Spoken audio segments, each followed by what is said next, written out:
ہمارا قرآن اور مسلمانوں کی حقیقت۔ اگر کوئی شخص اس وقت دین پہ ہے تو وہ صرف اہل تشیع فقہ جعفریہ سے تعلق رکھنے والے۔ میں یہ بات حدیث سے ثابت کر دیتا ہوں کہ یہ جو قرآن جس میں اتنی غلطیاں ہیں، اتنے فالز ہیں، یہ بنو امیہ نے صرف اور صرف مسلمانوں کو بھٹکانے کے لیے کیا۔ چلے میں حدیث سے ثابت کر دیتا ہوں۔ ایک حدیث سنن ابی داؤد کی جو ہے حدیث ہے 2554، مستند احمد جلد 2 371 حدیث ہے، ٹھیک ہے، یہ یاد رکھیے گا۔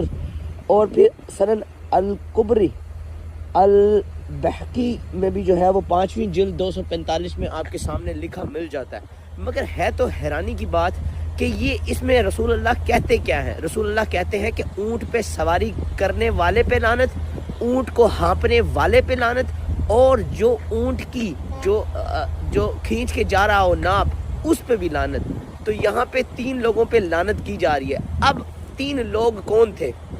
اب آپ کمنٹ میں ضرور بتائیے، میں جاننا چاہتا ہوں کہ آپ بھی دین کا کتنا علم رکھتے ہیں۔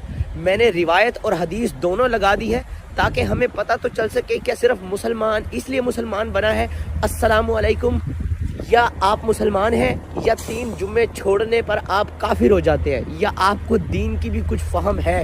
کون دین کے دوست تھے، کنہوں نے قرآن بدلا اور کنہوں نے قرآن جلایا، یہ آگے چل کے ضرور بات کریں گے، کیونکہ خدا کا کلام اگر صحیح ہے اور خدا کی دی ہوئی کتاب صحیح ہے تو یہ وہ کتاب نہیں جو کسی اوپر والے نے دی ہے، جس میں اتنی غلطیاں ہیں کہ ایک چھوٹا سا بچہ اگر ترجمے کے ساتھ پڑھ لے تو وہ بار بار سوال کرتا رہے گا۔ آج کے دن ایک ہی ویڈیو بناؤں گا کیونکہ سٹرام ہے، بہت زیادہ سردی ہے اور یہاں پہ طوفان آیا ہوا ہے۔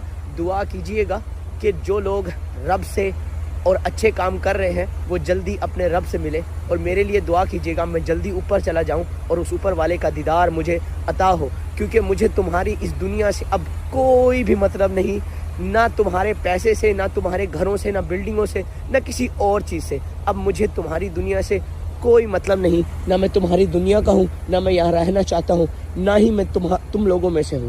باقی اگر خدا ہوگا تب بھی اس دنیا کا کچھ نہیں بدلے گا، تم صبح اٹھو گے اور اپنے کام پہ چلے جاؤ گے، اور اگر خدا نہیں ہوگا تب بھی وہی ہوگا، اور اگر خدا ہوگا تب بھی وہی ہوگا۔ یقین جانے کچھ نہیں بدلے گا، یہی